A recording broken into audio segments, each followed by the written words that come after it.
सभी मित्रों को मेरा एक बार नमस्कार और कल जिनका एग्जाम है आप सभी को ढेर सारी शुभकामनाएं, बेस्ट विशेस। तो आज की क्लास जैसा कि हम लोगों ने पहले ही डिसाइड किया था कि सरियलिज्म पर होगी। तो आज हम सरियलिज्म पर क्लास स्टार्ट करेंगे। आपके चैट बॉक्स में मैं दो फैक्ट्स आपके साथ शेयर कर रहा हूँ। आप सभी उस पर ध्यान देंगे। अ आपके साथ मैंने शेयर कर दिया है, आप सभी को दिख रहा होगा। और 2 नाम हैं यहाँ पे, एक है गुलाम अपोलोनिया एंड एंड्री ब्रेटॉन। ये 2 नाम आपके साथ हैं और दोनों ही फ्रेंच क्रिटिक्स हैं, स्कॉलर्स हैं। आपको शायद यदि आपने अध्ययन किया होगा तो पता होगा। तो सबसे पहले जब हम सरियलिज्म की बात करते हैं तो यह इसी विद्वान को यह क्रेडिट जाती है, अपोलोनोयर को, कि जिन्होंने इसको 1917 में कॉइन किया। और दूसरे स्कॉलर हैं एंड्री ब्रेटॉन, जिन्होंने अपने मैनिफेस्टो में सरियलिज्म के मैनिफेस्टो में इस टर्म को न केवल एक ऑफिशियल मूवमेंट का रूप दिया और इसको एक मूवमेंट का दर्जा प्रदान किया, बल्कि इसको बहुत बड़े स्तर पर पॉपुलराइज करने का काम किया। और इनका जो मैनिफेस्टो आया था वो 1924 में आया था। तो इस मैनिफेस्टो के अंतर्गत इन्होंने जो टाइम चुना, जो जो इन्होंने टाइम स्पैन की की, वो 1919 के आसपास से स्टार्ट किया और 1922 के आसपास तक की इन्होंने इसमें चर्चा की है। कमाल की बात यह है कि ये जो सरेलिज्म है और इसकी कुछ जो आज हम विशेषताओं की चर्चा करेंगे, वो कुछ नई बात नहीं है। अ, हालाँकि एक मोमेंट के रूप में और एक लिटरेरी टर्म के रूप में और एक लिटरेरी घटना के रूप में यदि हम देखें, अ मैं आ रहा हूँ, आप घबराइए मत बिल्कुल रुचि जी। अ, तो यदि हम एक घटना के रूप में देखें, एक मोमेंट के रूप में देखें, तो यह मॉडर्निज़्म का ही एक हिस्सा है। और जब हम मॉडर्निज़्म की बात करते हैं तो यह एक अम्ब्रेला टर्म है और इसके अंतर्गत कई मोमेंट्स आप सभी ने देखा, जैसा कि हमने पहले इम्प्रेशनिज्म की बात की और फिर हमने एक्सप्रेशनिज्म की बात की और फिर हमने आज हम बात करने ही जा रहे हैं आपके सररियलिज्म की। बट इनके साथ कुछ और मोमेंट्स हैं, जैसे डाडाइज्म है, फ्यूचरिज्म है, इमेजिज्म है, सिंबोलिज्म है। ये सब मॉडर्निज्म का ही एक हिस्सा है और मॉडर्निज्म को ही कंट्रीब्यूट करते हैं। तो जब हम इन मोमेंट्स की विशेषता अलग-अलग पढ़े हैं और जाने हैं, तो इसका मतलब वह मॉडर्निज्म को ही रिफ्लेक्ट करता है या मॉडर्निज्म की विशेषता को ही रिफ्लेक्ट करता है। लेकिन आइए हम फोकस करें। जैसा कि जब आप इम्प्रेशनिज्म पढ़ रहे थे और एक्सप्रेशनिज्म पढ़ रहे थे, तो दोनों मोमेंट्स के साथ आपने देखा कि हमारा कॉन्शस माइंड का बहुत बड़ा रोल है। क्योंकि इम्प्रेशनिज्म में जैसा जोर होता है कि हम किसी बाहरी चीज को देखें और उसके बाद हमारे मन में, हमारे दिमाग में जो परसेप्शन बना, रिएक्शन बना, जो मोमेंटरी परसेप्शन बना, उसको दर्शाना, यह हमारा इम्प्रेशनिज्म है। और उस जो रिएक्ट करता है, वो हमारा कॉन्शस माइंड का काम होता है, रिएक्ट करना और सबसे पहला रिस्पॉन्स देना।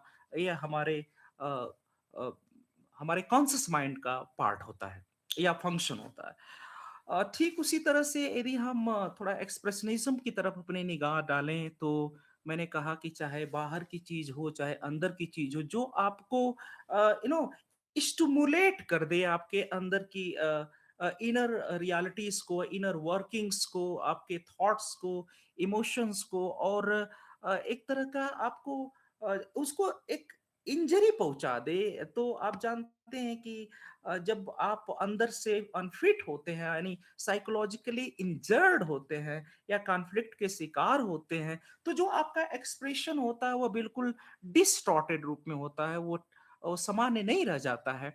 तो लेकिन ख़ास बात ये है कि ये दोनों रूपों में कॉन्शस माइंड का बहुत बड़ा रोल होता है चीज़ों को एक्सप्रेस करने में। लेकिन आज जो हम मोमेंट की बात करने जा रहे हैं वह कॉन्शस माइंड की बात को उतना ज़्यादा महत्व नहीं देता है जितना कि हमारे फ्रायड ने जो माइंड के 3 डिविजन्स की बात की है कि हमारा कॉन्शस माइंड होता है और हमारा सबकॉन्शियस माइंड होता है और अनकॉन्शियस माइंड होता है। तो आज आप देखेंगे कि आपका जो सरियलिस्ट मोमेंट है या फिर ये जो घटना है एक तरह से हमारे यस यस आप सही कर रही हैं। ये ईड ईगो सुपर ईगो आप कई तरीके से इस बात को रख सकती हैं। हम आइसबर्ग से तुलना कर सकते हैं। बड़ा पॉपुलर कंपैरिजन है कि जो ऊपर दिखता है भाग आइसबर्ग का यानी तैरते हुए बर्फ का वो आपका कॉन्शस माइंड है। जो उसके ठीक बाद स्टार्ट होता है वो आपका सबकॉन्शियस माइंड है और जो आपका सब नीचे सतह पर बिल्कुल दबा पड़ा हुआ है वो आपका अनकॉन्शियस माइंड है। तो हम जब बात कर रहे हैं सरियलिस्ट मूवमेंट की तो आप देखेंगे कि आज जो ज़्यादा रोल होगा इस मोमेंट में वह सबकॉन्शियस और अनकॉन्शियस माइंड का होगा। और जैसा कि आप जानते हैं कि यदि आप फ्रायड के अनुसार इन तीनों डिविजन्स पर थोड़ा ध्यान दें, तो जो आपका अनकॉन्शियस माइंड है, वो एक तरह से आपकी रिप्रेस्ड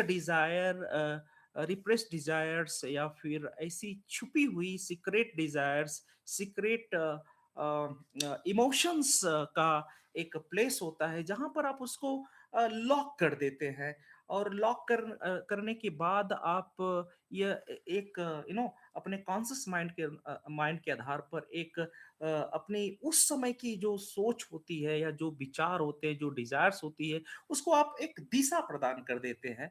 क्योंकि फ्रॉइड कहते हैं कि जो लिबिडो है जो हमारी सेक्सुअल इम्पल्स है, वो हर समय हमारे माइंड को हॉन्ट करता है। लेकिन चूँकि समाज में हमें रहना है तो हम उसको हमेशा एक एक्सप्रेशन नहीं दे सकते हैं। हमें उसको दबाना ही पड़ता है और दबाने का दूसरा ज़रिया ये हो सकता है कि हम उसको कोई एक चैनलाइज़ कर दें, एक कोई एक्साल्टेड पर्पज़ की तरफ ले जाएँ जिससे कि हम अ, उस उस कॉन्फ्लिक्ट का शिकार न रहें बल्कि हमारा आगे की तरफ उन्मुक्ति हो या विकास हो, राइट? तो मित्रों जहाँ तक सरियलिज़्म की बात रही तो आज मैं आप लोगों से जो शुरुआत की चर्चा करूँगा वो बहुत इम्पोर्टेंट होगी और उसमें आप सभी भाग ले सकते हैं।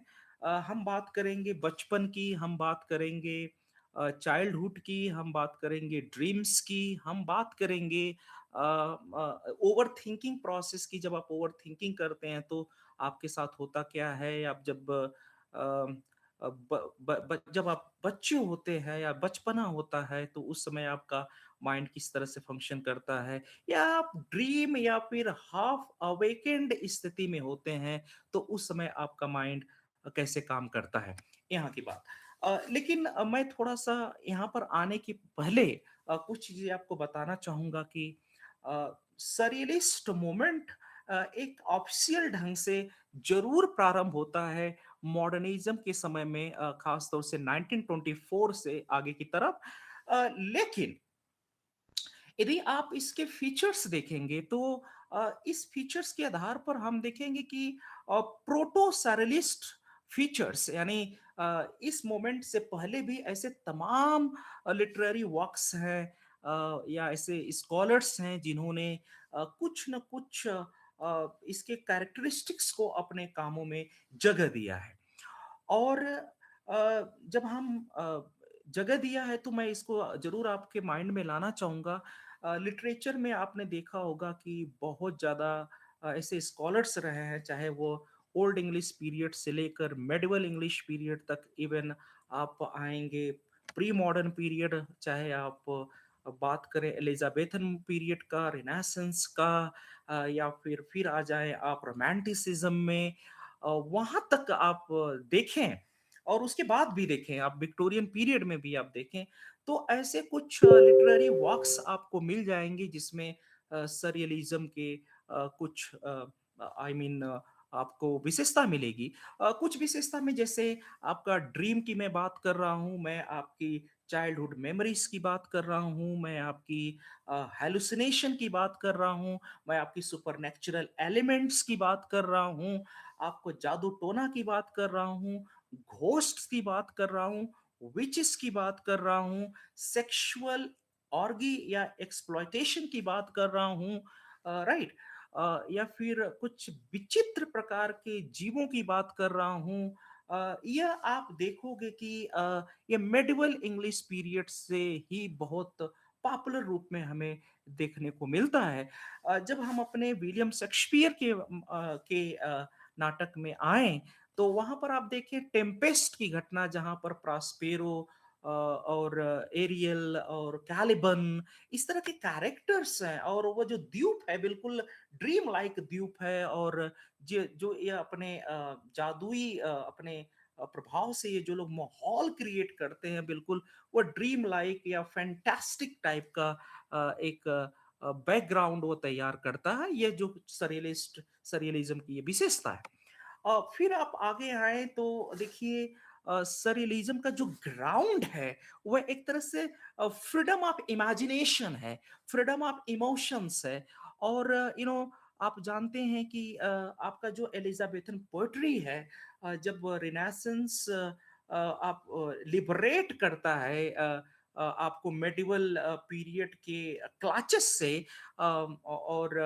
रिलीजन के बाउंड्री से तो आपके एक इमेजिनेशन की फ्लाइट वहाँ पर आप देखेंगे बड़े से बड़े काम लिखे गए नाटक लिखे गए और उन सब में आप देखेंगे कि ड्रीम लाइक इमेजरी या फिर रोमांटिक फीचर्स फॉर एग्जांपल चाहे हम वार के संदर्भ में देखें या फिर यू नो आप मैकबेथ में वो जो बीचेस वाला सीन है वो देखें या फिर लेडी मैकबेथ का नींद में घूमना देखें तो ये सब सरियलिस्ट फीचर्स हैं एक तरह से लेकिन चूंकि सरियलिस्ट पीरियड के पहले के हैं तो इसलिए हम इसे प्रोटो सरियलिस्ट फीचर्स कहेंगे। अब हम थोड़ा आपको और आगे लाते हैं कि जब इमेजिनेशन की फ्रीडम की बात सरियलिस्ट मोमेंट इमेजिनेशन की फ्रीडम की बात करता है तो आप देखेंगे कि जब एलिजाबेथन पीरियड के बाद दो छोटे छोटे और पीरियड्स हैं आपके साथ जैकोबियन पीरियड और कैरोलिन पीरियड और प्योरिटन पीरियड फिर आप जब थोड़ा सा और आगे आते हो आपका रेस्टोरेशन पीरियड स्टार्ट होता है रेस्टोरेशन के साथ जो नियो क्लासिकल पीरियड स्टार्ट होता है तो नियो क्लासिकल के साथ दो बातें खास तौर से आती हैं एक यह कि अ, हमें ग्रीक और लैटिन ऑथर्स को तो फॉलो करना है लेकिन एक चीज ध्यान रखना है कि हमें रीजन और रैशनैलिटी मोरालिटी इन सारे चीजों को बेस बनाना है क्योंकि यदि रैशनैलिटी नहीं होगी मोरालिटी नहीं होगी तो समाज कहीं टिकेगा नहीं लेकिन रैशनैलिटी और रीजन के साथ एक बात है कि ये साइंटिफिक थिंकिंग को डेवलप तो करते हैं लेकिन दूसरी तरफ जो क्रिएटिव पावर होता है क्रिएटिविटी जो होती है उसको वो मार देता है और जिस क्रिएटिविटी के लिए इमेजिनेशन और इमोशन बहुत जरूरी होता है तो उसको वह एक तरह से मार देता है और इसी कारण से आप देखोगे कि इस समय पोएट्री भी एक तरह से सैटिरिकल फॉर्म में है या फिर क्लोजर टू प्रोज फॉर्म में है या प्रोज के आसपास आती है और आप जानते हैं कि नियो क्लासिकल पीरियड को पीरियड ऑफ प्रोज भी कहा जाता है इसी कारण से लेकिन फिर आप आए जब रोमांटिसिज्म में आप पुनः प्रवेश करें तो फिर से आप देखें कि इन्हीं सब जो रीजन और इमेजिनेशन की बाउंड्री है वो किस तरह से टूटती है हमारे रोमांटिक पोएट्स के साथ वो बात यही करते हैं कि इमेजिनेशन से ही हम जीवन की असली सेंसिबिलिटी को फील कर सकते हैं और जी सकते हैं और जिसमें फिर से आप देखोगे कि सुपरनैचुरल एलिमेंट्स आएगा आपका ड्रीम लाइक फीचर्स आएगा। और इसका एक बहुत अच्छा एग्जांपल आपके सामने मैं देना चाहूँगा। यदि आप एस.टी. कॉलरिज को पढ़ें, एस.टी. कॉलरिज की कोई पोएम को उठाकर आप देखें, यस कुबला खान का आपने बहुत बढ़िया नाम लिया, मैं आने वाला था इस पे। तो कुबला खान में आप देखें कि उसका बैकग्राउंड जब आप पढ़ेंगे कि पोएट सो चुका था। सो गया था, और ये जो और ये सपने के रूप में यह पोएम आपके साथ है, सामने है। और उस सपने में आप देखेंगे कि ब्यूटीफुल सीनरी है, और फिर उसके बाद थोड़ा-सा आप देखेंगे कि कुछ फ़ियरफुल सीनरी भी है। किस तरह से एक रिवर बह रही है, और एक उसमें एक वुमन है जो म्यूज़िक को प्रोड्यूस कर रही है। वो सारी चीज़ें, ये एक ड्रीम लाइक फीचर्स है। तो कॉलरिज से ये मोमेंट बहुत ज़्यादा प्रभावित है, और कॉलरिज का बहुत बड़ा इम्पैक्ट है इस मोमेंट पर। तो आप उसको देख लें। उनकी और बहुत सारी पोएम्स है जिसमें आपको ड्रीम लाइक विजन्स आपको मिलते जाते हैं। ला बेले डेमसन्स मर्सी की आप बात की है, कोई बात नहीं। लेकिन मैं एक अलग पोएम की बात कर रहा हूँ उनकी। जॉन कीट्स में भी यदि आप आएँ, तो आप देखोगे खास तौर से उनकी पोएम ओ टू नाइटिंगेल, जहाँ पर अपने आप को वो नाइटिंगेल के वर्ल्ड के साथ, जो नाइटिंगेल का वर्ल्ड है उसके साथ अपने आप को वो जोड़ लेते हैं, और उसी के साथ वो बहते चले जाते हैं। और ये बात करते चाहते हैं जॉन कीट्स की, नहीं तुम्हारी जो दुनिया है मैं उसी दुनिया में आना चाहता हूँ, उसी दुनिया में रहना चाहता हूँ। और एक चीज और देखिए, ड्रग्स या फिर वाइन, ये जो इफेक्ट क्रिएट करता है ड्रीम लाइक या ड्राउजी इफेक्ट जो क्रिएट करता है, यह सरियलिज्म की एक विशेषता है।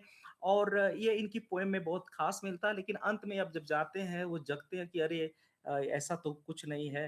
वो जो घंटा उनको जगाता है, तब उनको फील होता है कि नहीं, ये जो नाइटिंगेल का वर्ल्ड है ये डिफरेंट है, और मेरा वर्ल्ड डिफरेंट है। लेकिन जो उस प्रोसेस में आप देखें, वो बिल्कुल सरियलिस्ट प्रोसेस है कि किस तरह से वो उसको लिखते हैं। एक नॉवेल है, आप एलिस इन द वंडरलैंड की बात मैं आपके साथ कुछ शेयर करना चाह रहा हूँ, ताकि कुछ चीजों की मैं लिस्ट बनाया हूँ, आप उसको देख पाए। शेयर किया जाए। यस, लेविस कैरल की जो रचना है, एलिस इन वंडरलैंड नाम है उसका। और आप जानते हैं कि किस तरह से एलिस एक खरगोश को देखती है, और वो टॉक भी कर सकता है। और फिर वो उसको उसको उसके पीछे जब जाती हैं, तो किस तरह से वो होल में एक या केव में वो प्रवेश कर जाती हैं, और फिर वहां पर तमाम ऐसी चीजें होती है, एक अलग वर्ल्ड जहाँ पर वो कुछ लेती है। उनका साइज बहुत लंबा होता है, साइज छोटा होता है। और फिर क्वीन होती है, वो इनको किस तरह से पनिश करना चाहती है, एलिस को। और फिर जब पनिशमेंट का टाइम आता है, तो वह सपने से जग जाती है। तो एक आप पुनः देखोगे कि उसमें एक जो इस तरह की ड्रीम लाइक फीचर है, ड्रीम विजन है। और उस दौरान जो चल रहा है, किस तरह से वो पोर्ट्रेयल है ड्रीम का। तो आप देखेंगे कि ये बिल्कुल अ, यस, आपने बिल्कुल सही कहा कि ये ड्रीम और रियलिटी में डिफरेंस है। तो आप देखोगे कि ये ड्रीम विजन का एक डिस्क्रिप्शन है इस नॉवल में। अब मैं बात करना चाहूँगा, जैसा कि आप लोग भी रियलिटी की बात कर रहे हैं, तो जब हम मॉडर्निज़्म की बात करते हैं, और मॉडर्निज़्म से जुड़े हुए सारे मोमेंट्स की बात करते हैं, तो वो एंटी रियलिस्ट है। वो एंटी रियलिस्ट इसीलिए हैं क्योंकि वह जो रियलिटी रियलिज्म बात करता है, उस उसके विरोध में इनकी शुरुआत होती है। तो आप इम्प्रेशनिज्म को भी देखा आपने, एक्सप्रेशनिज्म को भी देखा। उसी तरह से जो आपका सरियलिस्ट मूवमेंट है, वो भी एंटी रियलिस्ट मूवमेंट है, एंटी रैशनलिस्ट मूवमेंट है, एंटी रियलिस्ट मूवमेंट है, रीजन के खिलाफ में है।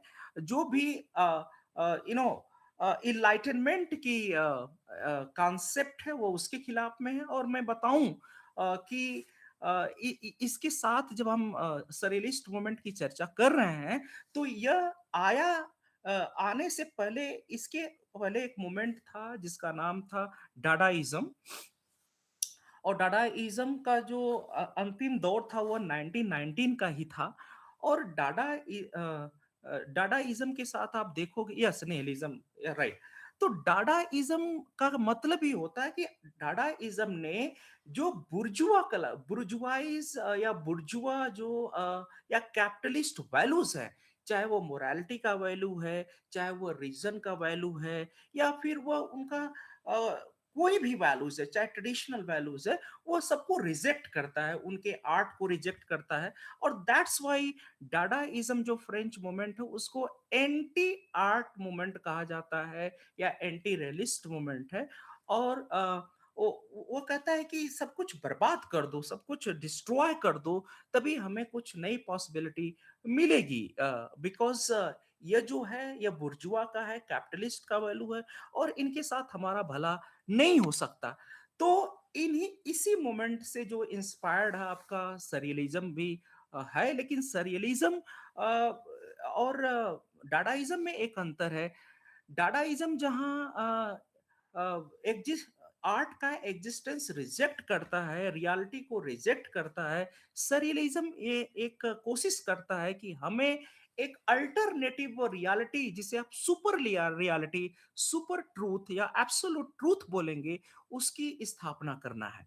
तो उसकी स्थापना हम तभी कर सकते हैं जब हम अपने अनकॉन्शियस माइंड के फंक्शनिंग पर और उसके विशेषताओं पर ध्यान दें, ड्रीम्स पर ध्यान दें, और रिप्रेस्ड डिजायर्स पर ध्यान दें, और अनकॉन्शियस माइंड की जो वर्किंग्स हैं, जो विशेषता है, उसको यदि उजागर करें, तब ऐसा हो सकता है। ठीक है?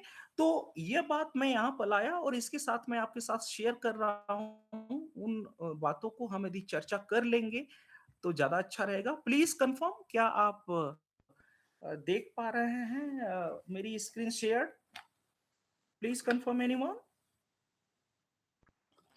Yes, sir. Okay, that's alright.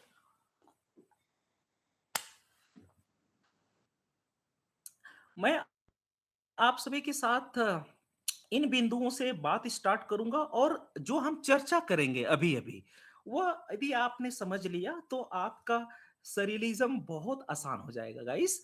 तो लेट्स स्टार्ट।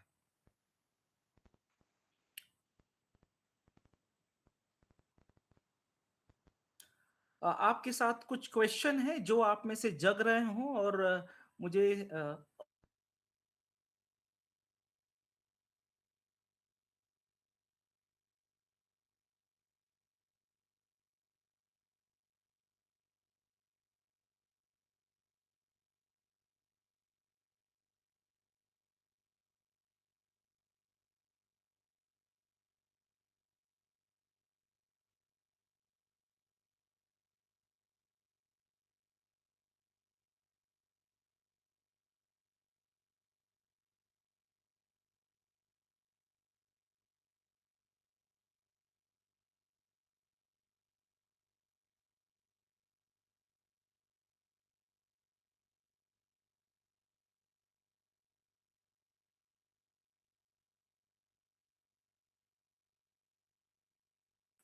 मित्रों, मैं माफ़ी चाहूँगा, चूँकि टेक्निकल इश्यू थोड़ा-सा आ गया।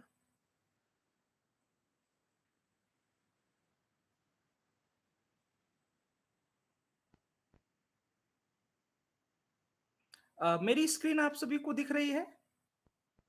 Yes. Okay, that's alright.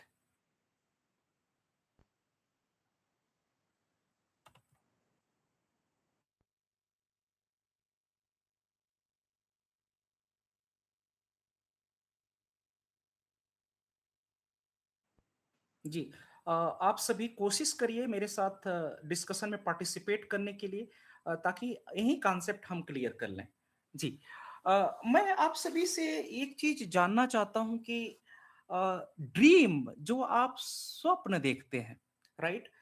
तो स्वप्न देखने के प्रोसेस में क्या कुछ ऐसी चीजें for example reason, control, right, morality, या इस तरह की चीजों का कितना योगदान होता है या योगदान नहीं होता है, आप ड्रीम से क्या समझते हैं? क्या आप मुझे बता सकते हैं? यदि आप पार्टिसिपेट करना चाहे आप में से कोई? चलिए, कोई बात नहीं। देखिए मित्रों, जब हम ड्रीम की बात करते हैं, आप जब सोए हुए होते हैं, तो सोने के दौरान आप के माइंड में एक ऐसा संसार चलने लगा, एक ऐसा संसार चलने लगा जिसे आप चाहते ही नहीं थे। यानी ये आपकी इच्छा, जब आप चाहते हैं तो इसका मतलब वो आपका कॉन्शियस माइंड फंक्शन कर रहा है। आप चाहते ही नहीं हैं, अपने आप चीजें हो रही हैं, इसका मतलब अब आप अनकॉन्शियस माइंड के कंट्रोल में हैं। अनकॉन्शियस माइंड के कंट्रोल में है। और ड्रीम आप देखें, ड्रीम कई बार यही माना जाता है कि जो आपका अनकॉन्शियस माइंड में आपने रिप्रेस्ड चीजों को किया है, चाहे वो आपका कोई इमोशन हो, कोई थॉट हो, कोई बात हो, या फिर आपका कोई आई मीन लव अफेयर हो या ना हो, या कोई बहुत डरावनी बात हो, या किसी भी चीज तरह की चीज हो, आप देखोगे कि आपके न चाहने के बावजूद भी कुछ चीजें ऐसी चलती है और आप उसमें खोए हुए रहते हैं, राइट? और उस दौरान ये भी कहा जाता है कि जब आप गहरी नींद में होते हैं, या ये बिल्कुल सत्य है कि गहरी नींद में होते हैं, तो आप स्वप्न से कोई लेना देना नहीं, स्वप्न नहीं आते हैं। लेकिन ड्रीम के वक्त आप एक ऐसी स्थिति में होते हैं कि हाफ स्लीपिंग, हाफ अवेकन्ड, कि यह आपकी स्टेट होती है लगभग। और इस ड्रीम के दौरान आप देखोगे कि जो आपके कॉन्शस वर्ल्ड की दुनिया है, जिसे आप अपने लोगों के साथ जीते हैं, जहां पर आपको बार बार कहा जाता है ऐसा मत करो, ऐसा करो, यह करो, यानी आपको रीजन के द्वारा, आपको रैशनैलिटी के द्वारा, आपको काज इफेक्ट प्रोसेस के द्वारा आपको हमेशा मना कर दिया जाता है। लेकिन ड्रीम आपको एक ऐसे वर्ल्ड के में ले जाता है जहां पर आप आपके साथ जो हो रहा है आप उसमें बहते चले जा रहे हैं, और आपका कोई कंट्रोल नहीं है, आपका कोई कंट्रोल नहीं है। और मे बी आप कुछ ऐसा देख सकते हैं जिसको आप खुद लाइक ना करें जब आप जगें। फॉर एग्जाम्पल, इवन इस ड्रीम में आप बहुत ज्यादा इलेजिटिमेट रिलेशनशिप भी किसी के साथ रख सकते हैं, इवन उस शख्स के साथ रख सकते हैं जिसे आप डॉटर समझ सकते हैं, जिसे आप सिस्टर समझ सकते हैं, जिसे आप कुछ समझ सकते हैं। तो लेकिन हमारा जो नो रीजनेबल वर्ल्ड होता है, जहाँ रैशनैलिटी का काम होता है, वह इन सारी चीजों को रोकता है। वो आपको बताता है कि कौन किसके साथ आपकी आपकी लिमिट क्या है, आपकी लिमिट क्या नहीं है। लेकिन ड्रीम आप देखोगे तो आपको रीजन को ब्रेक करता है, आपके रैशनैलिटी को ब्रेक करता है, या कोई भी इस तरह का कंट्रोल जो आपके कॉन्शियस माइंड के द्वारा होता है, वह ड्रीम पर नहीं होता है। इसी तरह से हम यदि चर्चा कर लें चाइल्डहुड मेमोरीज के बारे में, तो एक प्रश्न ये है कि आप हम सभी को चाइल्डहुड क्यों पसंद है? जब हम आज बड़े हैं क्यों पसंद है? तो आप जानते हैं कि चाइल्डहुड एक ऐसा समय होता है जहां पर हमारे ऊपर लोगों का कंट्रोल में भी लोग करते हैं, लेकिन हम अपने ही मन की करते हैं।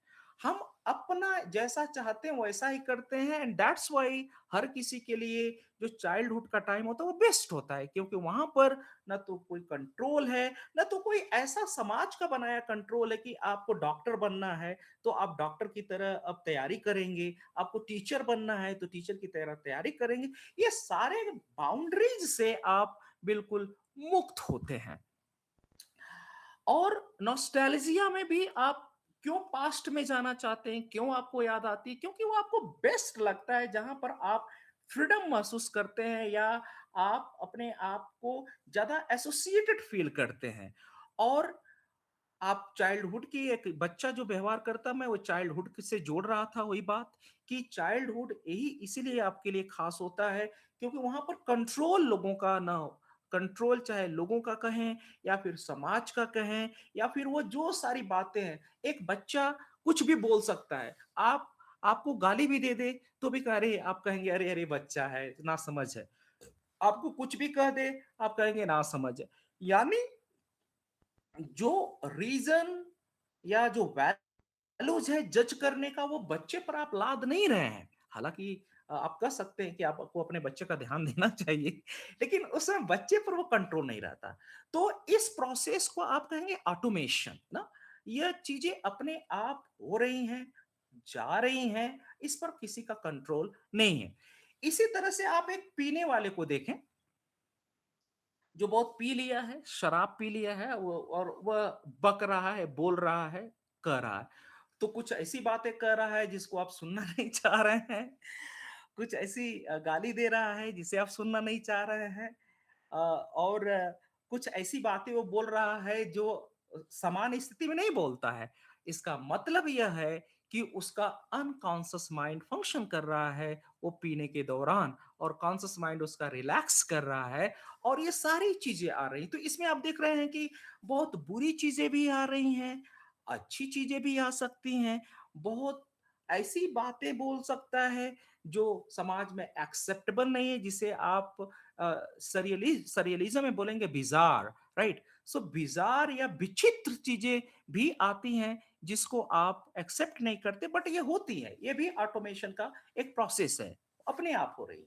उसी तरह से चाइल्डहुड में ऑटोमेशन है जहां पर आपका जो एक्टिविटी जो उसे रिजेक्ट नहीं किया जा रहा है, आपके माइंड में जो आ रहा है वो करते जा रहे हैं और ऑफ कोर्स चाइल्डहुड में आप नो एक माना जाता है कि यहाँ पर आप न तो किसी yes I have already discuss लेकिन मोर ओवर ऐसा लगता है कि बच्चों का जो बुद्धि या जो उनके जो करने का ढंग है वह उस समय उन कोई भी रीजन फैक्टर काम नहीं करता है कि यही करें या ना उनके मन में जो आता है वो करते हैं तो यहाँ पर ये सारी बाउंड्री टूट रही है और बाउंड्री जब टूटती हैं तो ये भी एक ऑटोमेशन का प्रोसेस है मैं आपको एक डिस्कोर्स ऑफ विमेंस क्लॉथ की बात ये जानबूझकर मैंने एग्जांपल लिया है और ये आपके साथ चर्चा करना चाह रहा था देखिए हमारे समाज में आज जब वीमेन क्लॉथ्स पर बहुत चर्चा होती है कि छोटे कपड़े पहन लिए बड़े कपड़े पहन लिए लेकिन ये आप देखें कि ये बात छोटे कपड़े की नहीं है बात बड़े कपड़े की नहीं है इवन जो पैट्रियार्की का सिस्टम है वह क्लॉथ के माध्यम से काम करता है चाहे आप वेल का सिस्टम देख लें घूंघट का सिस्टम देख लें या फिर महिला बुर्का का सिस्टम देख लें या कहीं ना कहीं विमेन का जो फ्रीडम है उसको क्लच करने का माने उसी माध्यम से उनके अन्य अधिकारों को क्लच करने का माध्यम है तो कहीं ना कहीं ये जब विमेन जब इनको फ्रीडम मिलता है तो वो कपड़े में इसलिए दिखता है क्योंकि वह एक रिजेक्शन है किसी प्रकार के रीजन का किसी प्रकार के कंट्रोल का एक रिजेक्शन है और सरियलिज्म की ये बड़ी खास विशेषता है और दूसरी बात आप देखें मान लीजिए आपने सपना देखा कोई और सपने में आपको बहुत डरावना था या ऐसा लग रहा था कि आप भाग रहे हैं बहुत तेजी से आपका कोई पीछा कर रहा है आप भाग नहीं पा रहे हैं पसीने पसीने हो जा रहे हैं बहुत सारी चीजें ऐसी हो रही हैं तो वह एक अनकॉन्शियस माइंड की रियलिटी और जब आप बात करोगे किसी से और उसको जब डिस्क्राइब करोगे तो उसको जब डिस्क्राइब करोगे तो वह आपका कॉन्शियस माइंड के द्वारा डिस्क्राइब करोगे लेकिन जिस चीज को आप डिस्क्राइब करोगे वहां पर कॉन्शियस माइंड का कोई कंट्रोल नहीं था ये भी ऑटोमेशन है उसी तरह से आप जब इमेजिनेशन की बात करते हो क्यों इमेजिनेशन आता है इमेजिनेशन में आप देखें इमेजिनेशन आपकी एक ऐसी प्रक्रिया है जो विश फुलफिलमेंट से जुड़ा हुआ है जिसके द्वारा रियलिटी में आप प्राप्त तो न कर पाए लेकिन इमेजिनेशन में आप उसको प्राप्त कर लेते हैं लेकिन इमेजिनेशन का भी एक वही फंडामेंटल बेस है कि इसमें आप रीजन नहीं ला सकते इसमें आप किसी प्रकार का कंट्रोल नहीं ला सकते और यदि लाएंगे तो इमेजिनेशन की प्रक्रिया पूरी तरह से बाधित हो जाएगी और इमेजिनेशन में आपका कॉन्शियस माइंड काम ना करके सब कॉन्शियस और अनकॉन्शियस माइंड करता है क्योंकि कभी-कभी लोग कहते हैं ना, "अरे कहाँ खोए हुए हो? कहाँ भटके हुए हो?" तो वो अनकॉन्शियस माइंड का प्रोसेस चलता रहता है और आप देखें कि सरिलिस्ट मोमेंट इमेजिनेशन की फ्रीडम की बात करता है, रीज़न को रिजेक्ट करता है या सोसाइटी के किसी कंट्रोल को रिजेक्ट करता है। उसी तरह से आप ओवरथिंकिंग देखो, आप कहा कि भई आप ओवरथिंकिंग कर रहे हैं। मान लीजिए कि एक्चुअली ओवरथिंकिंग से मैं भी जूझा हुआ हूँ। जब आपको ओवरथिंकिंग होती है, तो आप ना चाहते हुए भी सोचते हो। ना चाहते हुए इसीलिए सोचते हो क्योंकि कुछ चीज़ें आपके अनकॉन्शियस माइंड में कलेक्ट हो चुकी हैं और इतना जुड़ चुकी हैं आपके अनकॉन्शियस माइंड में कि जब आपके साथ कोई घटना हो जाती है तो उसका जो फाटक है, गेट है, खुल जाता है। वो ना चाहते हुए भी आता जाता है और आप चीज़ों को एसोसिएट करते जाते हैं, अपने कॉन्शियस माइंड के द्वारा चीज़ों को एसोसिएट करना करते जाते हैं। फॉर एग्ज़ाम्पल यदि आपका ब्रेकअप हुआ हो, तो आप यही सोचते हैं ऐसा क्यों हुआ? हम लोग ऐसे घूमते थे, ऐसे करते थे, कस्में खाते थे, वादे करते थे, लेकिन ये सब ब्रेक हो गया। तो ये सारी चीज़ें जुड़ती जाती है और आप देखें या इसकी चर्चा मैंने कर लिया है कि माइंड के कौन-कौन फंक्शन का क्या काम होता है, ठीक है।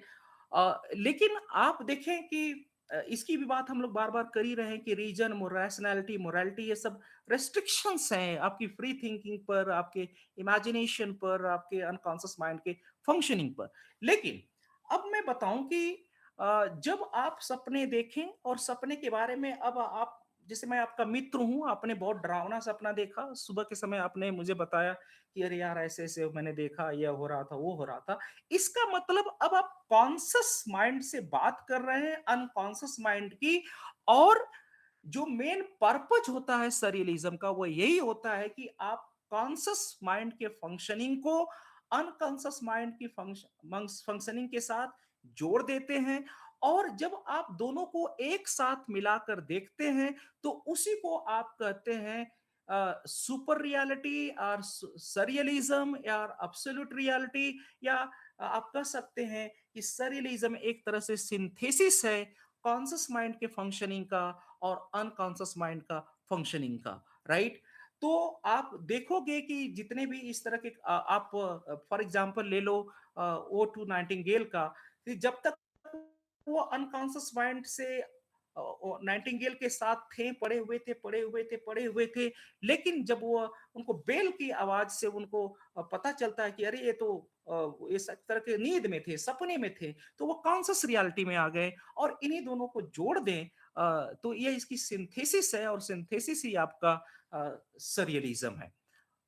बट इन पूरे प्रोसेस में जो अनकॉन्शियस माइंड का योगदान है वो ज्यादा होता है, कॉन्शियस माइंड का योगदान कम होता है। और आप देखें इन्हीं से शुरुआत होती है आपके सरियलिज्म की क्योंकि वह जो कैपिटलिस्ट वैल्यूज हैं रैशनैलिटी का, आर्ट का, लिटरेचर का कि हमें रियलिज्म पर फोकस करना है, मोरालिटी को प्रमोट करना है आर्ट या लिटरेचर में, ये इन सारे चीजों को रिजेक्ट करता है और इसी के रिजेक्शन में यही स्टार्ट होता है। ऑफ कोर्स दो महान यू नो दो एक महान व्यक्ति फ्रायड फ्रायड के द्वारा यह मूवमेंट बहुत ज़्यादा प्रभावित है, इसीलिए प्रभावित है क्योंकि अनकॉन्शियस माइंड जहाँ फ्रायड कहते हैं कि यह रिप्रेस्ड डिज़ायर्स के अड्डा है, यह हमें हमें झकझोरता है, हमारी पर्सनैलिटी को झकझोरता है और जब ये झकझोरता है तो हमारे जो विचार हैं, वो बहुत डिस्टॉर्टेड या बिज़ार रूप में आते हैं, वियर्ड रूप में आते हैं या फिर उस पर किसी का कोई कंट्रोल नहीं रहता है। एक धारा प्रवाह की तरह बहते हैं जिसे आप ऑटोमेटिक राइटिंग बोलते हैं या ऑटोमेशन बोलते हैं वह इसमें आप पाते हैं। मैंने आपको पहले ही बता दिया है कि सरेलिज्म को किसने पॉपुलराइज किया है और किसने इसको क्वाइन किया है तो गुलाम अपोलोनिया इसको क्वाइन किए हैं और हेनरी ब्रेटॉन ने इसको पॉपुलराइज किया है। कुछ बातें आप देखें कि यदि हम लिटरेचर से इसको जोड़ते हैं तो क्या-क्या चीज़ें आप लिटरेचर में पाएँगे? हमने एग्ज़ाम्पल्स की बात की है और सारे एग्ज़ाम्पल्स आने वाले हैं नीचे। ड्रीम लाइक इमेजरी ना ड्रीम लाइक इमेजरी चाहे वो सेटिंग की बात करें, सीन की बात करें या फिर इस तरह की घटनाओं की बात करें, हैलुसिनेशन की बात करें, राइट? मैं एक एग्ज़ाम्पल आपको दूँ हैलुसिनेशन का इसमें, तो आपका वेस्टलैंड पर आप थोड़ा गौर करें। जहाँ पर जो इमॉस की जर्नी है, जहाँ पर 2 जीसस क्राइस्ट के भक्त या फिर उनको फॉलोवर जा रहे हैं इमॉस की जर्नी पर, अंत वाले पार्ट में आपने देखा, तो उनको बगल में दिखाई देता है कि कोई नो कोई तीसरा व्यक्ति भी जा रहा है, राइट? तो इस तरह का हैलुसिनेशन है, हैलुसिनेशन होता है, ठीक? तो ड्रीम लाइक इमेजरी की वो बात करता है, जिसमें आप ड्रीम देखते और आपने लेविस कैरोल का वर्क देखा, आपने आपने कॉलरिज का वर्क देखा, तो किस तरह से कैरेक्टर ड्रीम में है या ऑथर्स ड्रीम में है और फिर सारी चीज़ें वो उनकी राइटिंग में है। जक्स्टपोजिशन की बात करते हैं कि कोई 2 विचित्र चीज़ों का को साथ-साथ रखना, कोलाज करना, ना कोलाज करना, ये कोलाज इसकी बहुत बड़ी विशेषता है सररियलिस्ट लिटरेचर की, क्योंकि आप देखोगे कि जब आप बात करें टीएस इलियट की वेस्टलैंड का, तो हम देखेंगे कि टाइपिस्ट की जहाँ तक टाइपिस्ट गर्ल और उस क्लर्क के रिलेशनशिप की बात करें और या फिलोमेल की बात करें और फिर उसका कॉम्बिनेशन आप देखें जो फिशर किंग का जो मिथ है या फिर इस तरह की तमाम मिथों के साथ उसको वो रख कर प्रेजेंट करते हैं टीएस इलियट। तो इस तरह का जक्स्टपोजिशन आप देख पाते हैं, बहुत रैंडम किस्म का, इरेशनल किस्म का, लेकिन इरेशनल हो सकता है लेकिन वो मीनिंगफुल बातों को दिखाने के लिए इस तरह का जक्स्टपोजिशन हमारे ऑथर्स या राइटर्स करते हैं। ऑफ कोर्स इसकी एक खास विशेषता है कि ऑटोमेटिक राइटिंग, तो ऑटोमेटिक राइटिंग जहाँ पर आपका जो कॉन्शियस माइंड के द्वारा राइटिंग होता है, तो कॉन्शियस माइंड हमेशा लॉजिक, रैशनैलिटी, मोरालिटी के ग्राउंड पर काम करता है। तो जब इसको आप अलग हटा दीजिए, वो सपने के बारे में सोचिए कि कैसी चीजें हो रही थी, कोई कंट्रोल नहीं था, तो उस तरह की राइटिंग का जो प्रोसेस होता है, तो उसे आप ऑटोमेटिक राइटिंग करते हैं। अब ऑफ कोर्स इसमें अनकॉन्शियस माइंड का एक्सप्लोरेशन होता है, जिसमें आप देखेंगे कि डिजायर, फियर, मेमोरी, वो सारी चीजें जो दबी हुई है, वो किस तरह से इसमें ये सरिलिस्ट लिटरेचर का पर्पज है कि उसको खोज निकालना, उसको सामने लाना, राइट? और देखें, मैं एक बात करूं, जैसे मैंने अभी वीमेन के कपड़े की बात की, तो आपको किसी का विरोध करना तो कैसे करेंगे? क्या उसी के वैल्यू को अपना कर करेंगे या उसके बियॉन्ड जाकर करेंगे? तो नो डाउट आप उसके बियॉन्ड जाकर करेंगे। तो जैसा कि हमारे यहाँ औरतों को कहा गया कि आप चार चार दीवारी में रहने के लिए बनी हैं, आप लोगों से बचकर रहने के लिए कपड़ों में रहिए। तो एक तरह से ये पैट्रियार्कल नॉर्म्स हैं, जिसको उनको ब्रेक करना था, इसलिए आप देखोगे कि यह जो क्लॉथ का डिबेट है, इस पर्सपेक्टिव से आप देखेंगे तो बहुत जस्टिफाइबल है और आप मानेंगे कि यह जरूरी है उनके लिए।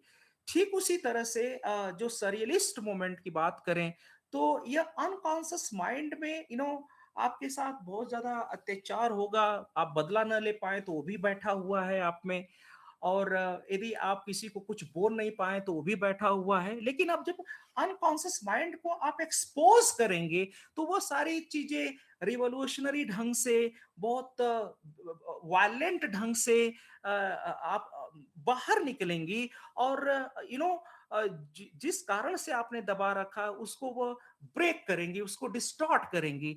और इसी कारण से आप देखें कि इसकी शुरुआत ही इसीलिए हुई है, क्योंकि जो आप देखें कम्युनिज्म चला था, और चाहे वो फैसिज्म है या फिर आपका नाजिज्म है या फिर या रशियन रिवॉल्यूशन का जो वो पूरा बैकग्राउंड है, जहाँ पर ये बात चली थी कि कम्युनिज्म के द्वारा हम प्रॉब्लम सबकी सॉल्व कर सकते हैं, सबको इक्वालिटी दिला सकते हैं। लेकिन बाद में हमने देखा कि उसका टि टि टि टिटो अ, टोटैटैले टोटलिटेरियन रूप जो बनता जाता है, कि जिसने सत्ता पा लिया वो डिक्टेटर बन जाता है, अपने अनुसार चीज़ों को चलाने लगता है, तो उससे लोगों का भला होने वाला नहीं है। तो यह उस मोरालिटी का, उस पॉलिटिक्स का, उस यू नो उस तरह के वेपन्स के रेप्रेसिव वेपन्स के खिलाफ में ये मूवमेंट चला है। और इसीलिए यह बिज़ार या फिर बिल्कुल वियर्ड किस्म की जो इमेजरी या फिर मेमोरी या फिर डिज़ायर्स ये लाते हैं, जिससे कि ये जो आप कह सकते हैं कि जो ट्रेडिशनल वैल्यूज हैं समाज के, या फिर ये जो फैसिज्म या कम्युनिज्म, ये जो इनके द्वारा जो निर्मित वैल्यूज है वो सबका ये ब्रेक करती है। एंड और इस मामले में ये बहुत ही इम्पोर्टेंट मोमेंट है। और जब ऐसा होगा तो ऑफ कोर्स फिर से इलॉजिकल प्लॉट स्ट्रक्चर्स होगा, प्लॉट होगा ही नहीं, होगा तो या तो फ्रैगमेंटेड होगा, नॉन लीनियर होगा, या सर्कुलर होगा। इस तरह का आप इसमें विशेषता पाएंगे। और अब आगे भी देखें आप, absurdity and dark humour. Of course आप बहुत सारे वर्क्स देखेंगे जो कॉमिक हैं, जिसमें कॉमेडी भी है, बट लेकिन वह कॉमेडी आपको हमेशा कंफर्ट नहीं करेगी। हर दूसरे वक्त यही लगेगा कि कुछ डेंजरस होने वाला है। फॉर एग्जांपल, जब आप बर्थडे पार्टी के बारे में मैंने पहले बात की थी, हेरोल्ड पिंटर के प्ले की, कि हम देख रहे हैं कि उसकी बर्थडे पार्टी मनाई जा रही है और किस तरह से उसके साथ तमाम प्रकार की एक्टिविटीज हो रही हैं, और उसमें स्टैनली हंस भी रहा है। लेकिन वो उसकी खुशी बहुत समय तक नहीं रहने वाली है। वो तुरंत किसी मोंटी के पास उसको ले जाया जाना है, जहां पर उसको पनिशमेंट मिलना है। तो जब आपकी कॉमेडी हर आने आप अगले ही वक्त एक तरह के फियर एटमॉस्फियर से भर जाए, तो वो एक तरह का आपका डार्क ह्यूमर है, राइट? आप ये देखेंगे, और इसमें ये भी आप देखेंगे कि लाइफ की मीनिंगलेस की बात की जा रही है, लाइफ के स्टेरिलिटी की बात की जा रही है, एप्स एप्स नो एप, तो इसलिए यही पॉइंट है जहां पर सरियलिज्म के बहुत सारे फीचर्स आप एब्सर्ड ड्रामा में भी पाते हैं।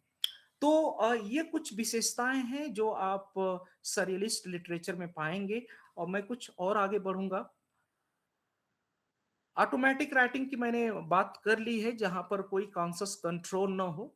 मैंने हालांकि इसमें दर्शा दिया है, यदि आप चाहें तो लिख ले। और एक चीज और आप देखें, ऑटोमेटिक राइटिंग स्पिरिचुअल फैक्टर से भी प्रभावित होती है। यदि आप मेडिटेशन करते हो, आप मेडिटेशन यदि करते हो, और मेडिटेशन के दौरान फील करिए कि एक ऐसा मोमेंट होता है जहां पर बहुत सारी चीजें आपकी मेडिटेशन को, प्रोसेस को, या फिर आपके स्पिरिचुअल अचीवमेंट को या स्पिरिचुअल लॉन्गिंग्स को ब्रेक करती हैं, उसमें पड़ती हैं, बाधा करती हैं, और वो चाहे आपका कुछ भी हो सकता है। लेकिन एक समय ऐसा आता है कि जब आप इस वर्ल्ड, जो तपस्या लोग करते हैं, जो तपस्या का जो कॉन्सेप्ट है इंडिया में, वो तपस्या में किस एक अलग वर्ल्ड से वो जुड़ जाते हैं। यानी जो कॉन्शियस वर्ल्ड जो आपको आपको डे टू डे वर्ल्ड से जोड़ता है, वो उस वर्ल्ड से एक सुपर रियलिटी वाले वर्ल्ड में ले जाता है, जहां पर आप इन सारे क्लचेस से, रीजन से, इन सब से मुक्त होकर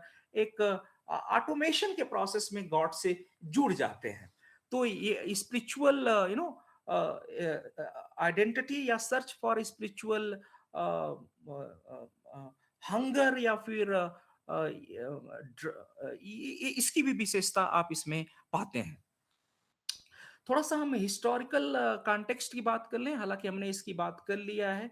पेरिस में सबसे पहले एंड्री ब्रेटॉन ने इसको पॉपुलराइज किया था, सरियलिज्म को। ऑफ कोर्स इसका रूट जो है सिगमंड फ्रायड के में की जो साइको एनालिसिस थियरी, उससे ज्यादा बहुत प्रभावित है। जो अनकॉन्शियस माइंड की वो बात करते हैं, उससे बहुत ज्यादा प्रभावित है। डाडाइज़्म से प्रभावित है, जैसा कि मैंने बात कर ली है इसकी डाडाइज़्म की।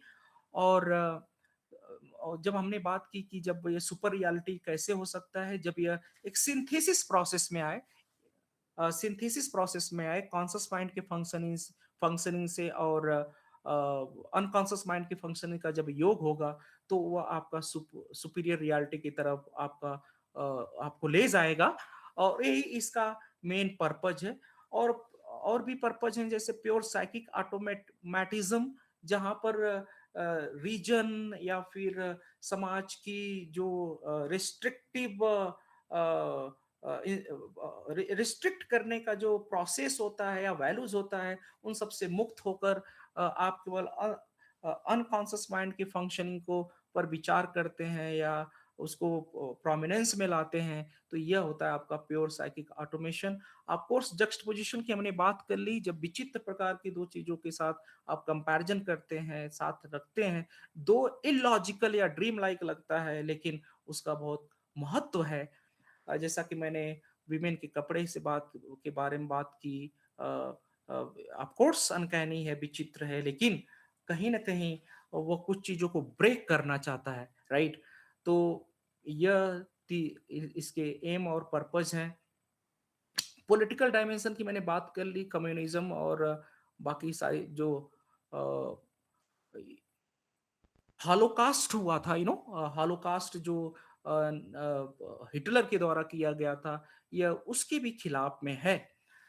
ब्रिटेन में ये कैसे आया? आप देखें, सबसे बड़े विद्वान ब्रिटेन में जिनको बहुत ज़्यादा क्रेडिट दी जाती है कि इस अ सरेलिज्म को डेवलप करने का या फिर इंट्रोड्यूस करने का, वो डेविड गैस्कोइन हैं, जिन्होंने अपनी रचना शॉर्ट सर्वे ऑफ सरेलिज्म में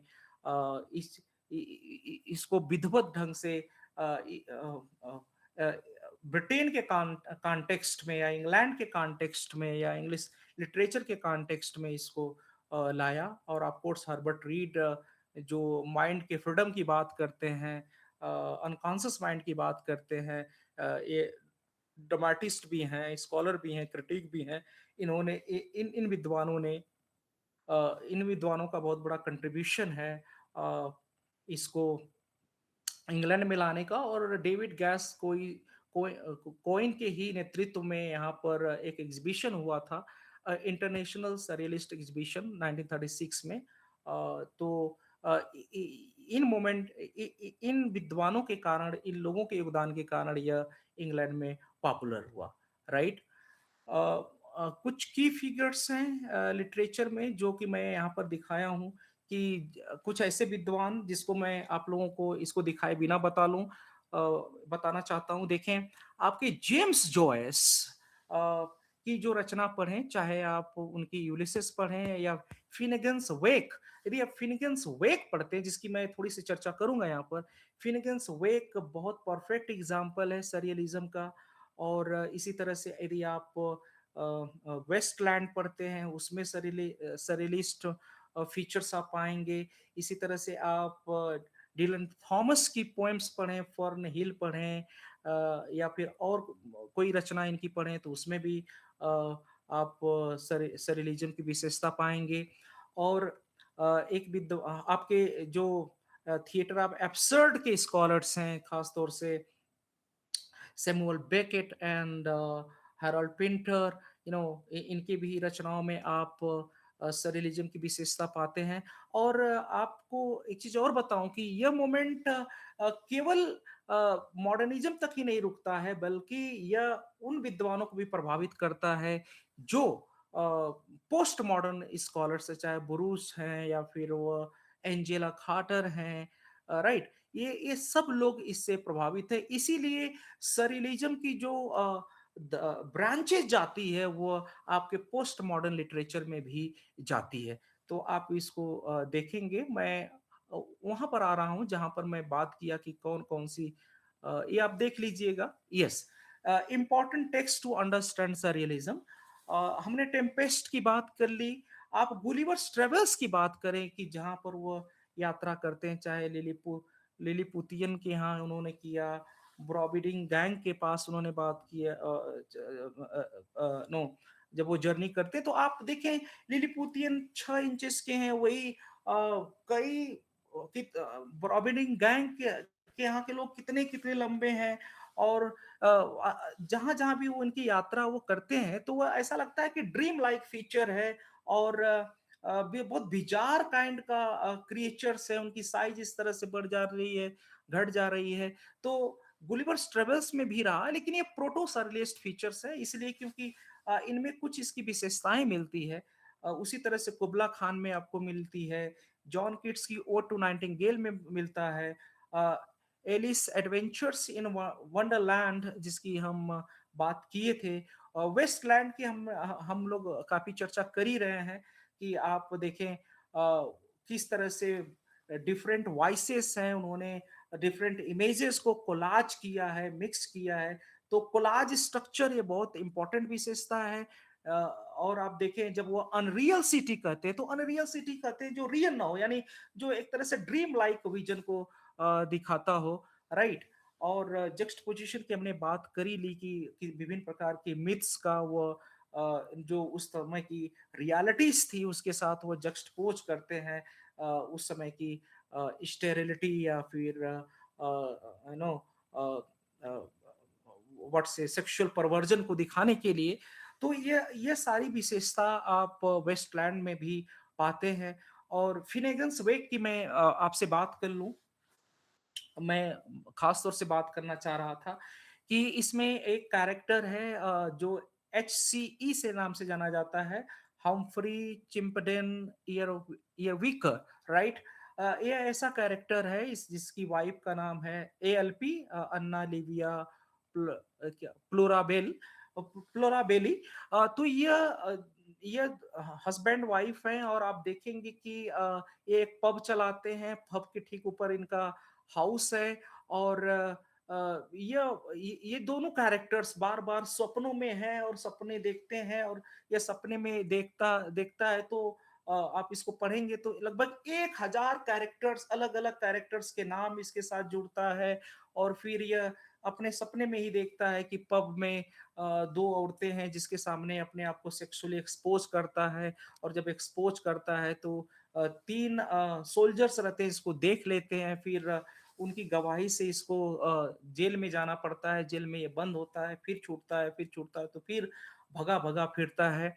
वो भगा-भगा फिरता है, और उसी तरह से अन्ना लिविया फ्लोराबेली अपने पति को बचाने के लिए या फिर उसकी हकीकत को सामने लाने के लिए एक लेटर लिखती है अपने सन को नो अपने पुत्र, ये देखें इसके 3 पुत्र, 3 बच्चे हैं, शेम, शॉन और इज़ी। आप इसको देखेंगे कि ये दोनों तीनों पढ़ाई करते हैं, तीनों पढ़ाई कर कर पढ़ाने के दौरान जब एक साथ होते हैं, इंटरैक्ट करते हैं और कला बनाते हैं या फिर ज्योमेट्री सीखते हैं, तो यह अपने मदर के सेक्सुअल अंग का वो पोर्ट्रेयल कर देते हैं। तो इस तरह का आप देखेंगे कि जो सरियलिस्ट लिटरेचर है उसमें ऑब्स्सिनिटी ऑब्स्सिनिटी या फिर व्हाट से जो इस तरह से सेक्सुअल थीम का एक्सपोज़र है, वो बहुत ज़्यादा है। लेकिन मैं ख़ास तौर से बात ये करना चाहता हूँ इसमें कि आप देखेंगे कि हम्फ्री चिम्पडेन ईयरविकर स्वप्न में खोया हुआ है। स्वप्न खोने के दौरान वो कहाँ-कहाँ कितने कैरेक्टर से जुड़ता है, वो कहीं माइथोलॉजिकल कैरेक्टर से जुड़ता है, और ये जो सारी चीज़ें वो सपने में देखता है, वो लिटरेचर उस पूरे ये बहुत डिफिकल्ट नॉवेल माना जाता है, उसका वो अंग बनता जाता है, राइट?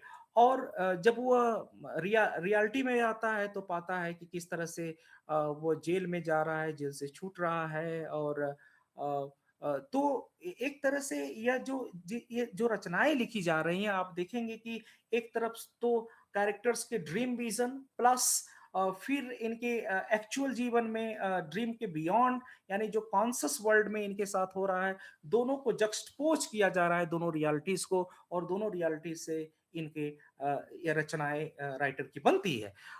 तो ये दोनों आप पाएँगे। और ऑफ कोर्स आप अंत की तरफ जब जाएँगे इस नॉवल में तो अन्ना लिविया बार-बार सोचती है अपने हस्बैंड के साथ कैसे समय बिताया और किस तरह से उसकी लाइफ़ है। तो वह अपनी तुलना एक रिवर से करती है जो डबलिन से निकलते हुए जाती है, गिरती है, तो कहती है वो नहीं वो रिवर की तरह बह रही है। यानी ये जो बहना है जो रिवर की तरफ बहना है वास्तव में उसका क्या है? वो अनकॉन्शियस माइंड है या सबकॉन्शियस माइंड से जो चीज़ें घट रही हैं, हो रही हैं, वो है। उसी तरह से आप एक सीन में देखोगे जो शॉन है, वो अपनी सिस्टर को सेक्स की एजुकेशन के बारे में बताता है और जब बताता है अपनी बहन को और उसके कुछ मित्रों को तो वो अपना उसकी एज में भी कभी फ्लक्चुएशन होता है, कभी वो बच्चा बन जाता है, कभी वो बड़ा बन जाता है, कभी वो बुजुर्ग बन जाता है, राइट? तो ये सब क्या है? ये सब एक ड्रीम विज़न है।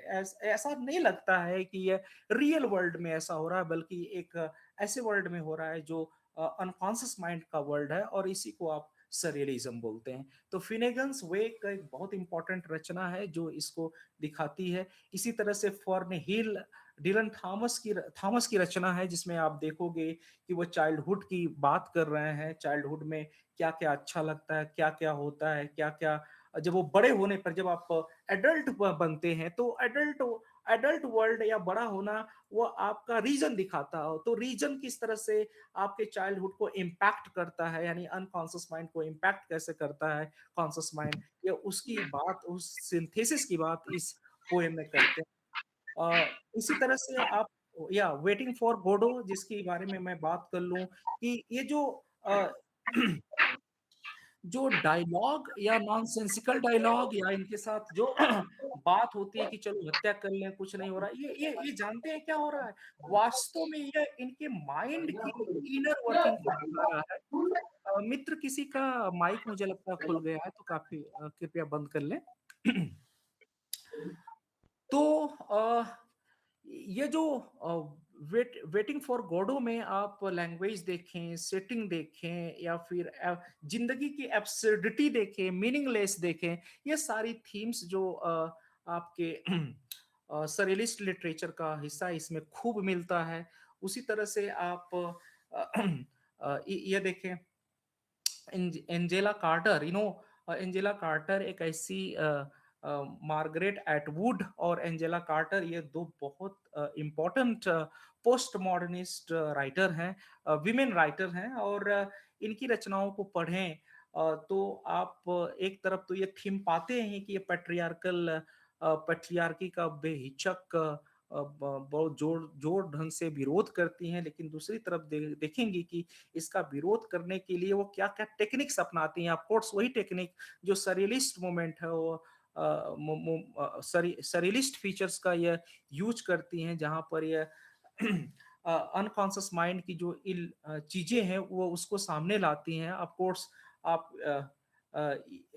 चाहे आप ब्लडी चैम्बर इनकी स्टोरी पढ़ें या फिर या नाटक पढ़ें, उसी तरह से विलियम्स ब्रूच का जो आप नेकेड लंच पढ़ें, ये इन सब में आप पाएँगे कि ड्रीम लाइक इमेजरी या फिर हैलुसिनेशन या फिर आप यू नो बिज़ार काइंड का जक्सटपोज़िशन ये सारी चीज़ें आप इसमें पाएँगे। हम पोस्ट मॉडर्निज़्म में इसको बेहतर ढंग से आपको बताएँगे। यहाँ पर हम केवल आपको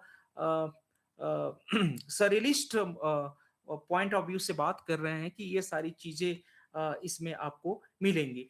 तो मैंने ये जो सारी चीज़ें आपको बताई, ये ख़ास बात आप ध्यान दे पा रहे होंगे कि जो सरियलिस्ट फीचर्स हैं, सरियलिस्ट मोमेंट के ऑफिशियल होने से पहले भी ये फीचर्स मिल रहे थे कुछ न कुछ और ऑफ कोर्स सरियलिज़्म में जब ये ऑफिशियल मूवमेंट बन गया तो उसमें तो है ही, लेकिन ये बाद तक बातें जाती हैं जो कि आप इन सारे एग्ज़ाम्पल्स में देख पा रहे होंगे। डाडाइज़्म और सरियलिज़्म की मैंने बात कर ली है कि डाडाइज़्म से ही ये निकला है जिसको मैंने यहाँ पर आप सभी को दिखा दिया है, राइट? मैं कुछ लाइन इम्पोर्ट ये मेरे नोट्स से है, कुछ लाइनें आप सभी के लिए मैं थोड़ा-सा पढ़ना चाहता हूँ, आपका ध्यान खींचना चाहता हूँ ताकि आप कुछ और गहराई से इस मोमेंट से परिचित हों। देखें, the expressed aim of surrealism was a revolt against all the restraints on free creativity, including logical reason, standard morality, social and artistic conventions and norms, and all control over artistic process by the forethought and intention. ये जो मैं अभी अभी बात आपसे किया कि जो सरियलिज्म का एम होता है कि हमें इमेजिनेशन को पूरी तरह से फ्री करना है, क्रिएटिविटी को पूरी तरह से फ्री करना, और ये तभी संभव है जब हम उसमें रीजन, लॉजिक, मोरालिटी या फिर जो भी बुर्जुआ या फिर कैपिटलिस्ट के आर्टिस्टिक और सोशल कन्वेंशंस हैं, उससे मुक्त कर दें चीजों को, राइट। और जब ऐसा होगा तभी आप ऑटोमेटिक राइटिंग की तरफ बढ़ पाएंगे, राइट। तो यह आप एक बार आप सभी देख लेंगे इसको।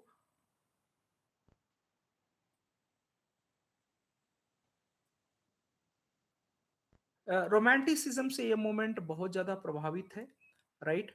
रोमांटिसिज्म से मूवमेंट बहुत ज़्यादा प्रभावित है, इसीलिए प्रभावित है क्योंकि यह जो आपकी क्रिएटिविटी है, और क्रिएटिविटी या क्रिएटिव राइटिंग या ऑटोमेटिक राइटिंग तभी संभव हो पाती है जब आपका इमेजिनेशन सेंटर में होता है।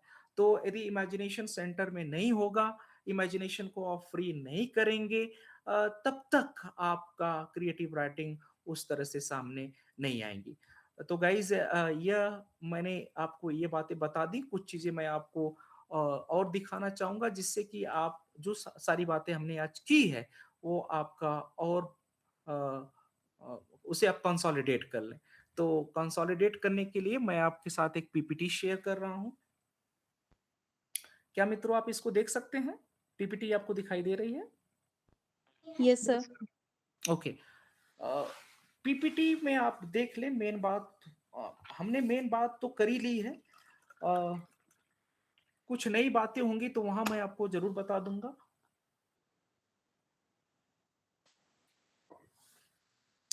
Surrealism in English literature, reuniting the conscious and unconscious realms, जिसकी मैंने पहले बात कर ली है, through irrational, poetic and revolutionary. Irrational इसीलिए क्योंकि आप जब रैशनैलिटी के खिलाफ जाना चाहते हैं, तो आपको इरेशनल, विचित्रता, वो सारी चीज़ें लानी पड़ेगी जानबूझकर, लिटरेचर में वो दर्शाना पड़ेगा। तो इससे ये होगा कि आप ये सारी चीज़ें जो रिप्रेस्ड थी, वो आपके अब लिटरेचर में वो दिख रही हैं। कैरेक्टर्स के माध्यम से या उनके एक्शंस के माध्यम से। वही बात 1920 में 1919 का दौर था, वहाँ से ये स्टार्ट माना जाता है। और ऑफ कोर्स फ्रांस में यह स्टार्ट हुआ। सिगमंड फ्रायड के साइको एनालिसिस थियरी से प्रभावित है, जो जिसका बेस है अनकॉन्शियस माइंड, जहाँ पर वो कहते हैं कि हमारी बहुत सारी चीजें दबी हुई हैं, बट ये स्वप्नों के माध्यम से सामने आती हैं। तो जब स्वप्न, ड्रीम लाइक राइटिंग होती है, जो ऑटोमेटिक राइटिंग बोली जाती है, तो ये सारी चीजें उसको आप उसमें देख पाते हैं। और पर्पज होता है हमें सुपर रियलिटी की तरफ, सुपीरियर रियलिटी की तरफ। और इसे सुपीरियर रियलिटी क्यों बोला जाता है? बिकॉज अभी तक हम ये मानते हैं कि जो हमारा कॉन्शियस माइंड आइडेंटिफाई करता है, रिकॉग्नाइज करता है, वही आपकी रियलिटी है, या जो हम आंखों से देखते हैं वही। तो यह हमें एक अंदर की दुनिया ले जाता है, वहाँ वो दुनिया वास्तव में आप देखें, आप चाहें या ना चाहें, जो आपने दबा रखा है अपने माइंड के अंदर, राइट। मान लीजिए कि आप डॉक्टर बनना चाह रहे थे, लेकिन आपके स्वप्न पूरा, आप आपके पास पैसे नहीं हैं, या फिर आपके पास उस तरह की परिस्थितियां नहीं है, तो आपने अपने सपने को दबा रखा है। लेकिन हकीकत तो यह है कि आपके वजूद उसी से जुड़ा है। आपके डॉक्टर बनने के सपने से ही आपका वजूद जुड़ा है, यानी आपका फुल डेवलपमेंट, यानी आपकी ट्रू ट्रू डेवलपमेंट तो आपका डॉक्टर बनना ही डिसाइड करेगा। तो आप बार बार उससे कभी निराश होंगे, कभी उदास होंगे, कभी कुछ बोलेंगे, तो ये दिखाएगा कुछ ना कुछ अनफुलफिल्ड है, जो आपके व्यवहार में आ रहा है। और मेरे कहने का मतलब ये है कि जो आपका अनकॉन्शियस माइंड है, वो आपके जीवन का एक तरह से बहुत बड़ा बेस है, जहाँ पर आप सारी चीज़ें रख रखे हैं, राइट? और देखें एंड्री ब्रेटॉन का एक इनके मैनिफेस्टो में आता है pure psychic automatism the expression of thoughts actual function in the absence of all control exercised by reason. तो वही बात जो मैंने कह दिया कि रीजन का बिल्कुल इंटरफेरेंस नहीं होना चाहिए, तभी आपका साइकिक ऑटोमेटिज्म पॉसिबल होगा। क्या-क्या टेक्निक होती है, क्या-क्या स्टाइल होती है जिसके द्वारा ये सारी चीज़ें हो सकती हैं। ड्रीम लाइक इमेजरी, जक्स्टपोजिशन, ऑटोमेटिज़्म जिसकी हम आगे चर्चा कर लिए हैं और ऑफ कोर्स ऐसे प्रोसेस में आपको सबकॉन्शियस या अनकॉन्शियस पर फोकस होगा आपका, नॉन लीनियर स्ट्रक्चर बनेगा। Of course symbols, metaphors, images के थ्रू वो आपका कोलाज या जक्स्टपोजिशन बनेगा जैसा कि आपने टीएस इडियट की वेस्टलैंड में आप देख चुके हैं ये सारी बातें। यह एक बड़ी पॉपुलर इमेज है जिसमें यह सल्वादर डाली ये बहुत ही बड़े पेंटर हैं, सरेलिस्ट पेंटर हैं, जिसमें आप देखेंगे कि किस तरह से ये इमेजेस जिसमें एलिफेंट्स हैं, हॉर्सेस हैं, जिन धन है, ये तमाम चीज़ें इनके साथ है और यह इस सेंट एंथनी को यह टेम्प्ट करने की कोशिश चल रही है, राइट? तो आप ये देखिए ये बिल्कुल अब्स्ट्रैक्ट आइडियाज़ है। टेम्पटेशन की जो आइडियाज़ है बिल्कुल अब्स्ट्रैक्ट आइडियाज़ है, कभी-कभी माइंड में हो सकती है सेंट के कि सेंट भी चाहते होंगे कि हम ऐसी लाइफ़ जिए। हाँ, राइट? मैं एक्चुअली जब कबीर पंथ में काम कर रहा था और संतों के साथ मैं काम करना स्टार्ट किया, तो संतों को मैंने देखा कि इनका ऑफ कोर्स एक प्रोसेस होता है कि अपनी डिज़ायर्स को चाहे लिबिडो है या सेक्सुअल इम्पल्सेस उसको वो दबा कर रखते हैं या धन दौलत की दबा कर रखते हैं। बात तो ये करेंगे कि नहीं ये तो मोह माया है। लेकिन आप जब पैसे उनको दो या फिर वो करो तो ऐसा लगता है कि ये यही तो इनका मेन चीज़ है। अच्छी से अच्छी मोबाइल, अच्छी से अच्छी चीज़ें। तो ये सारी चीज़ें आप देखें कि किस तरह से उनके अनकॉन्शियस माइंड में है वास्तव में जब वो आते हैं तो वो किस तरह की पर्सनैलिटी उनकी वो दिखती है। तो यहाँ पर भी कुछ उसी तरह का यह माहौल है, आप देख सकते हैं। इंग्लिश कनेक्शन ऑफ कोर्स आप सबसे पहले गैस्कोइन जिस डेविड गैस्कोइन की हम बात कर रहे हैं, इनके द्वारा ये चीज़ें इंग्लैंड में आई और फिर ऑफ कोर्स डीलन थॉमस जो कि ऑफिशियली इससे जुड़े हुए नहीं थे, लेकिन कुछ न कुछ विशेषता इनके में आती गई। इनकी पोएम्स में आती है, चाहे वो चाइल्डहुड मेमोरी के रूप में आए या ड्रीम्स के रूप में आए। आप देख सकते हैं इनकी पोएम पढ़कर और आप यहाँ देखें लियोनोरा कैरिंगटन की रचनाओं में भी आप पाएँगे और भी कुछ स्कॉलर्स हैं। ये सारी बातें हैं आपके साथ। एक चीज़ और मैं आपके साथ शेयर करना चाहूँगा इसमें भी हम 5 मिनट आपका लेंगे।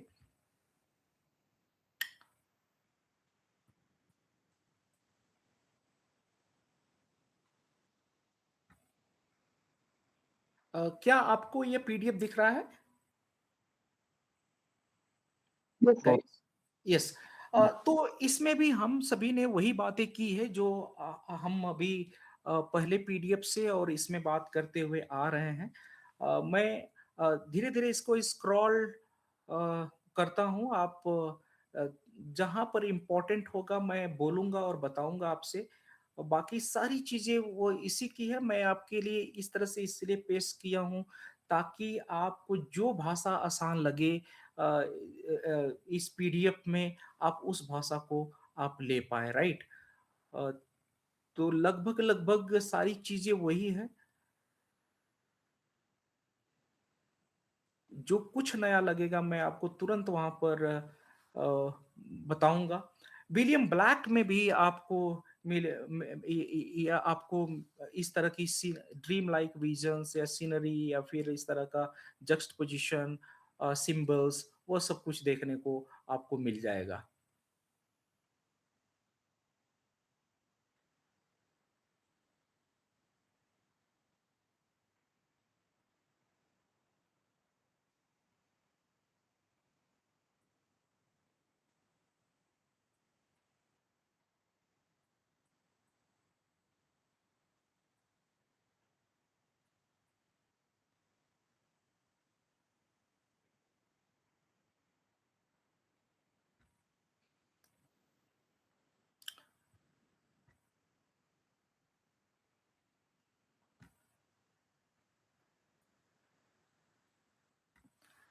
तो गाइज़ सब कुछ वही था। मेन चीज़ अब आप लोगों से मेरी बात हो जाए।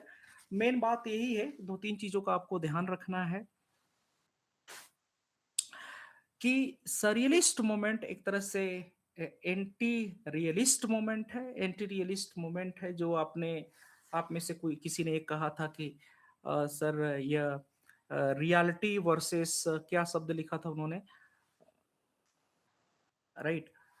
तो ऑफ कोर्स जो जब ये रियलिटी का नो जब ये रियलिटी को रिजेक्ट करेगा तो इसके साथ वो सारे वैल्यूज को भी रिजेक्ट करेगा जो यस आपने बिल्कुल सही कहा, आपने मुझे याद दिला दिया ड्रीम वर्सेस रियलिटी।